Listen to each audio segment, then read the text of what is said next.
Hello. If you're watching this, it can only be for a handful of reasons. Either the clickbait title, the weird thumbnail, or general curiosity about how I can make such a bold statement about this year could have brought you here. Or maybe there was some other mystery fourth dialogue option I'm not aware of. Either way, whatever brought you here doesn't really matter, nor does it change what I'm about to say. But at least it can be said that 2025 kinda sucked. Now before we dive too deep, just know I'll be talking about many personal things here, but I do intend to keep politics out of the mix. As I come into what will be my 30th year of life on this floating rock, I've come to terms with a lot over the past year. Many things that have shaped me and pushed me forward have had less than rousing results anymore. I find myself being jaded on many fronts and find that time itself has become my enemy. That the success I defined in my head has been altered and become what younger me would refer to as humble in comparison. Or that the window for dream chasing has all but closed on me, and now I find myself stuck wondering, what now? But of course, these are all just sporadic in-the-moment thoughts.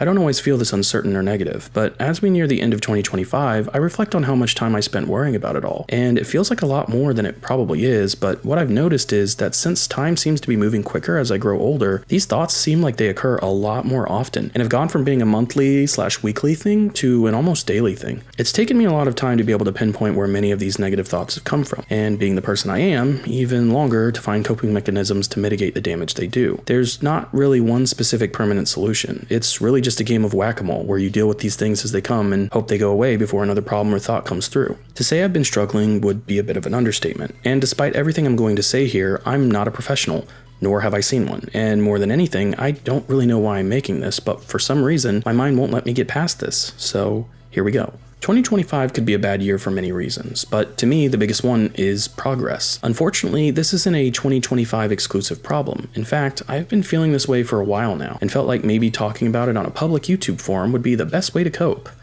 Yeah, I know, real smart, but the truth of the matter is, I'm not happy. I remember a time when they sat us down in class and asked us, where do you think you'll be in 5 years, 10 years, 20 years? And let me tell you, it was nowhere near where I am now.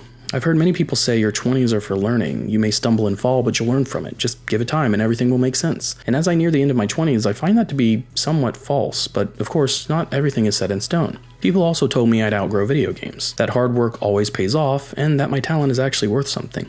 Jury's still out on that last one. But as the years go by, these feel more like fortune cookie reads than an actual fact. As an artist, I've given years of my life to my craft. Spent hours mulling over pixels, slight video edits, brush strokes, tweaking 3D models, adjusting the readability of logos, but never really considered the state of my mind when doing so. All these years spent trying to break into an industry, while that same industry broke me. With horror stories of corporate life, seeing game companies that make innovative games being shuttered, watching as people who shaped my childhood have to beg for money on platforms, and games lose their sense of wonderment and charm as the industry expands. All of these things and more culminated to create a very scary picture and an uncertain one for me in my future. It turns out that even the things we think will save us could just turn out to be another reason we need saving. And I don't mean to be a negative Nancy, and I apologize to any Nancys in the crowd watching this. Talking about how bleak things look kind of puts a lot into perspective. By now in my life, I'd hoped that I'd be a successful artist, someone who's working on yet another passion project, making headlines, winning awards for my ideas, and living life on my terms. Instead, I wake up at 4:30 in the morning, I roll out of bed with less than 4 hours of sleep because I have self-diagnosed insomnia, barely drag myself to my warehouse job, and spend the better part of 10 hours rolling around on an uncomfortable forklift,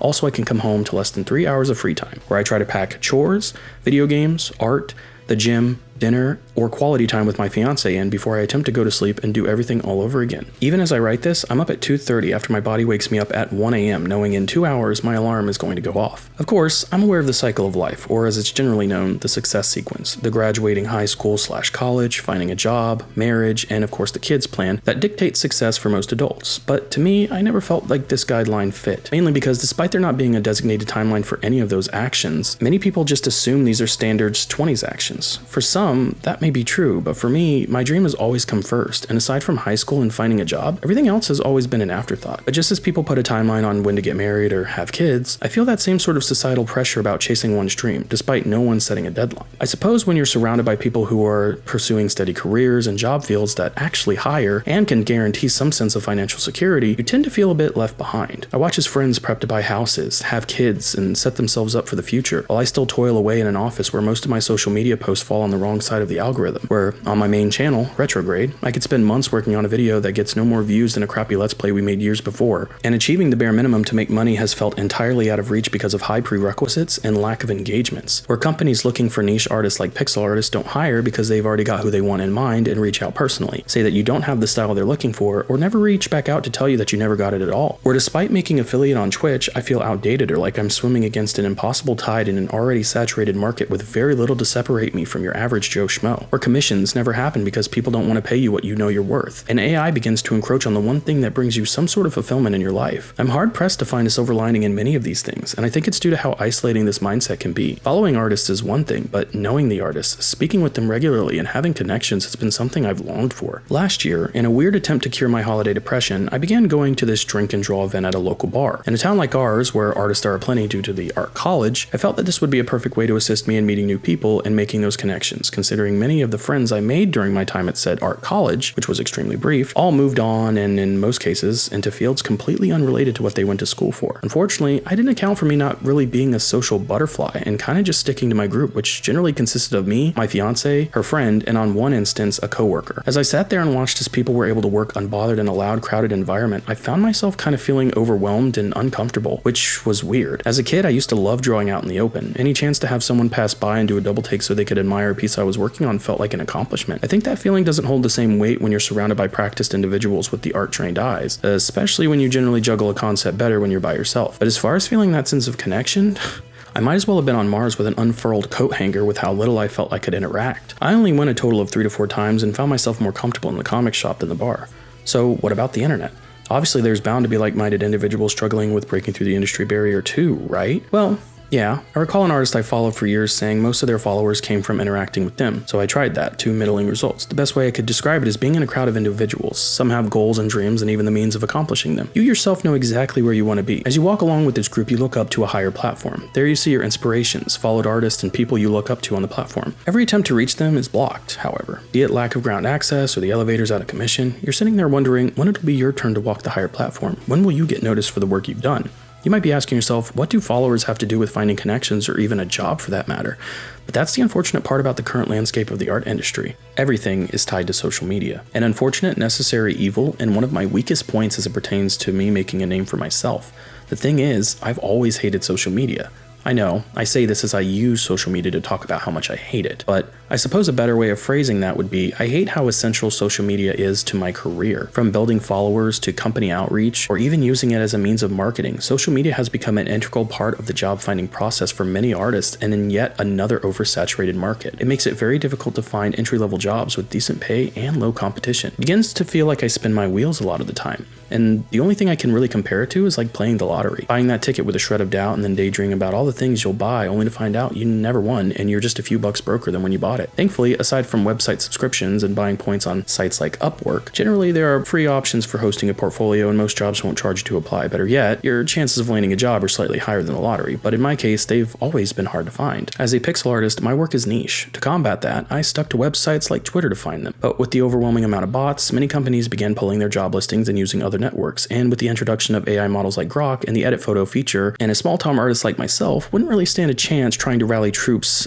to assist after my work had been scraped or reused for AI purposes. To maximize my job options, though, I began to practice my illustration, video editing, and more recently my 3D modeling skills. However, despite my sense of improvement, I don't feel job landing worthy, and sometimes I don't even feel happy when I do art. As with most times, especially with something that I'm not really accustomed to, I only feel fear and dread, wondering how I'm going to accomplish something without having the knowledge/know-how, and that can feel, well, debilitating. And this was something I struggled with on a recent project of mine over on my other channel, Retrograde. The project was a retrospective video essay on the story behind the Halloween video game for the Atari 2600 system. For the opening, I wanted to 3D model Michael Myers' house and pretty much only gave myself like 3 weeks from the end of September to do so between my job, which is full-time, and prepping for a big trip that would take up the last week of October. I found myself dreading going near my computer as I drove myself mad, wondering how I was going to make believe it or not, bushes and trees around the house. After watching hours of tutorials on the subject, my head was swimming with the infinite number of possible ways, but most of them took unconventional or advanced means to accomplish, and I began to feel like I would put out a project with less polish than I would have liked, or not put it out at all. Thankfully, I was able to come up with my own creative solution and gathered all the necessary components to make the video, and although it isn't perfect, I was damn proud of how it turned out. But even with the time spent interviewing, doing research, writing a script, creating the art assets with assistance from my fiance, recording, editing, during my week-long vacation I might add, and posting the video, it fell off after a few days and I was almost nowhere closer to that pre-rec goal than I was before. Worse yet, between the theme park and staying up late to finish it, I wound up getting sick the day after I released it. Unfortunately, the internet just moves too quickly. I want to produce work I'm proud of, work that isn't just considered content, but at every turn it always seems to only dash my hopes of success and sends me right back to square one with coming up with something I feel will be worth my time / have a good chance at making it. You might be saying at this point, make what you love, the rest will follow, and if you don't enjoy it, don't do it. But hey, if I followed that last piece of advice, I wouldn't really have a job. I suppose there's a difference between need and want, right? In my case, I need money to survive, but I want to make money by my own means, and the longer I push, the farther accomplishing it seems. I've racked my brain for solutions to my predicament for years now, and the answers are generally always the same, and it always comes back to exposure. How can I succeed or even land a job when nobody knows who I am? How do I get people to engage or notice me when all I can do is post and hope someone sees it? How do I turn that into a career, and how do I break this cycle? And what happens if I finally manage to get in and I realize I don't even like it? And to some degree, I've already answered a lot of these questions through experience alone. The first thing to note is probably the biggest factor that many creators and successful individuals have noted, and that's how much luck plays into everything. Grounded creators that have had rousing success generally speak on this, and it's one of those things that's unfortunately out of anyone's control. And I don't want to make it seem like hard work and practice don't make the individual, but it's definitely not the only factor. From YouTube videos to portfolios, luck plays a huge role in everything. And to be honest, I've never felt very lucky, at least as it pertains to my creative expeditions. On almost every front, from dropping a new piece to doing an in-depth animation, luck hasn't really been on my side. That's not to say I haven't had exposure, and the factors surrounding that are a bit different. I believe that even though luck plays a crucial role in exposure, which could very well lead to one's success, there are factors that could assist in boosting that luck stat, so to speak. When looking at social media sites, the algorithm is king, and there are methods that many have developed to assist in benefiting them. From using the correct hashtags, to time posted, to resharing, and of course interacting with others, many of these things can play a role in helping get eyes on your work. Subject matter is also a pretty big thing. The most popular piece I've ever made happens to be a 7-minute animation that took me 2 whole years to make, and it was a Zelda 2 remake mock-up trailer that I released back in 2021. Afterwards, I made 2 more animations that never even came close to the amount of views, comments, likes, or shares as that Zelda video. And every now and again, that video gets brought back out to people's algorithms and how the kids say does numbers. Although I was fed up with the project well before it neared completion, it is still a work I'm extremely proud of, and although many messages were negative, there's so much more that were positive. However, despite that video having well over 50k views, I'm still relatively unknown in the pixel art community, so even with exposure, I'm still nowhere closer to landing something after almost 5 years. I made a video called Shower Thoughts in that same year after finally landing something and having to leave due to high expectations and what many would refer to as crunch, which unfortunately didn't mix well with a full-time job. This job completely broke me mentally and made me question my skills in ways I never even knew. I felt broken. I finally landed a job in my career and I couldn't handle the stress. I quit after 3 days and several 8-hour shifts at my full-time job, which at the time was Target, and I couldn't even pick up a pencil for the span of several months. It was kind of like my whole life hinged on succeeding and I failed. If I can't make it in my career and I hate my job,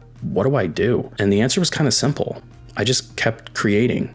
I kept pushing forward, and then I made Shower Thoughts, a video about a man taking a shower and talking about capitalism, if you can imagine. Mainly just the wage gap of a CEO and a normal employee, but a video that I felt I had to make to get my point across during that time. It made me realize that despite how I felt about my first real job, I still had talent. I can't let one failure define me and push me away. That despite how hard it was to pick up a pencil and start creating again, it was something I can't not do. Art is my passion, and no matter how hard it may be to go against the tide of minimal engagement or full-time work, I'll always be drawn to it. My mental well-being relies on it, because for the longest time, it was the only way I felt I could accurately express myself. Lately, I've been looking at many of the projects I've had on my back burner for a while. I'm talking projects that would have taken years to complete, and unfortunately, I've had to come to terms with possibly letting go of some. I've never been one to give up on something, especially an idea I've had for years, possibly even over a decade. But to let myself be held back by an idea I need to exist in order to focus on something else has hurt and hindered me in ways I can't really describe. It's like a roadblock, and most of the time, the only thing stopping me from working on them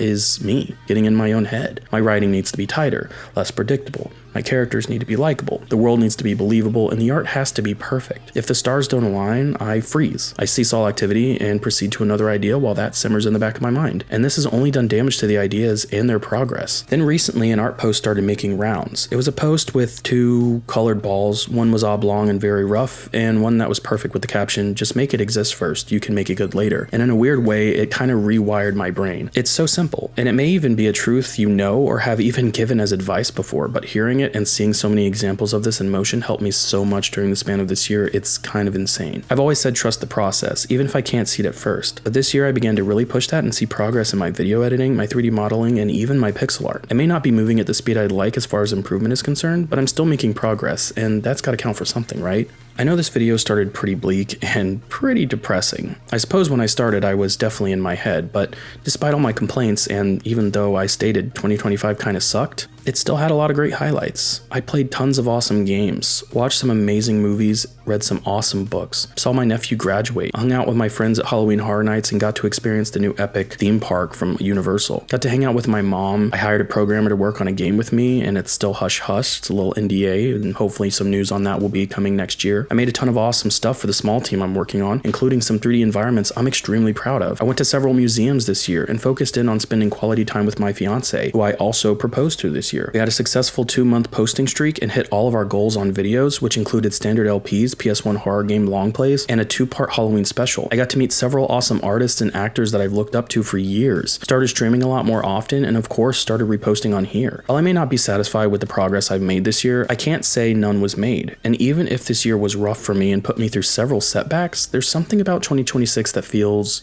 right. I can't quite explain it, but I'm hopeful. I'm not sure what I'm hopeful about, and I suppose only time will tell, but I'm kind of actually looking forward to it. A new year, hopefully with new opportunities, people to meet, art to be created, and maybe even more progress to be made. I can't see the future, but here's hoping that despite this year sucking, 2026 might be kind of alright. I hope you all enjoyed the video. It's a weird one, I know, but one I made for personal reasons. If you're a creative or just someone who wants to succeed and chase their dreams, I hope that at the very least I could show you that you're not alone, that it's rough out there, and despite me not going in depth on a lot of things I talk about, that I get not being where you want to be. At the end of the day, it's up to you to determine your own success, and you should never feel bad about shooting for the stars. Just make sure you vet it with a tinge of reality from time to time so disappointment doesn't hurt as much. And lastly, do what you love. Despite me making the Zelda animation, which I despise now, the next one I made called Wapa, a George Lopez parody animation, was an absolute blast to make, and one I had a strong fondness for both during and after it was released. I hope that if this year is rough for you, you can find more silver linings in the new year. And if your year was awesome, I hope it stays that way and gets even better. Once again, I hope you all enjoyed. Have a happy new year, and I will see you all in the new year.